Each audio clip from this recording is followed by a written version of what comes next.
வணக்கம் கைஸ், இது டே 52 நான் பாடி கம்போசிட்டி ஸ்டார்ட் பண்ணி மார்னிங் ஏன்ச்சு நேத்தான மாதிரி சோதனை ஆயிடுச்சு. பிரெட் இல்லை, போய் பிரெட்டை தேடி அலைஞ்சு டயர்டாகிட்டேன். ஒரு வீட்டுக்கு கிளம்பலான்ட்டு வீட்டுக்கே வந்துட்டேன். சப்பாத்தி வாங்கணும்ல, அதை போட்டுக்கலான்ட்டு சப்பாத்தி ஒரு 2 முட்டையை போட்டு ஒரு சப்பாத்தி சாப்பிட்டேன். அதுக்கப்புறம் நம்ம டே 51 வீடியோ எடிட் பண்ணோம். அப்படியே அதை எடிட் பண்ணிட்டேன். ஃபர்ஸ்ட் டைம் லேப்டாப்ல எடிட் பண்ணுறேன். அப்புறம் வீட்டில் பிரியாணி போட்டாங்க. அப்புறம் 200 கிராம் பிரியாணி சிக்கனு சாப்பிட்டு ஒரு குழுக்கடை அப்படியே குடிச்சிட்டேன். கரெக்டாக 180 கிராம் பிரியாணியாக சாப்பிட்டேன். ஏன்னா ஒரு நாள் போர்ஷன் கம்மியாக வச்சு பிரியாணி அப்படின்னா சாப்பிட்டா ஒன்றும் பிரச்சனை இல்லை. அது ஒன்றும் கலதிக்குள்ளே இருந்தால் போதும்.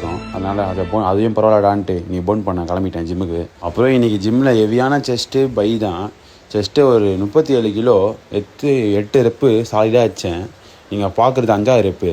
அப்புறம் பை பார்த்தீங்கன்னா உங்களுக்கே தெரியும், பம்பு பயங்கரமாக இருக்கும். அப்படியே ஒரு பேய் மாதிரி இருக்குண்ணா. ரொம்ப சந்தோஷமாக ஆகிட்டேன். பையெல்லாம் பார்த்துட்டு வெளியே வந்து கூட பம்பை பார்த்துனே இருந்தேன். அப்படியே மேலே பார்த்தா ஃப்ளைட்டு அடுத்த வருஷம் எப்படி இல்லைனா பறந்து கொண்டான்ட்டு ஒரு நம்பிக்கை ஒரு வேண்டுதலில் போட்டேன். அப்புறம் ஸ்ட்ரைட்டாக வீட்டுக்கு வந்துட்டு ஒரு வாட்டர் மெலனை போட்டேன். செம்ம பசி. அப்படியே கூட சேர்ந்து ஒரு குழுக்களை போட்டு முதலுமே பிரியாணி வேறு சாப்பிட்டேன். அதனால எங்கள் அம்மா ரொம்ப புலம்பினே இருந்தேன். அதனால எங்கள் அம்மா ஜியோ மார்ட்டில் ப்ரெட்டை போட்டாங்க. நான் வீட்டில் முட்டையை ப்ரெட்டையும் சேர்ந்து தவாலை போட்டேன். அப்புறம் அதையே சாப்பிட்டு டேவை சாத்திட்டேன். மறக்காம ஃபாலோ தெரியும் புதுசாக பார்க்குறவங்க. டே 53 பார்ப்போம். டாட்டா பாய்.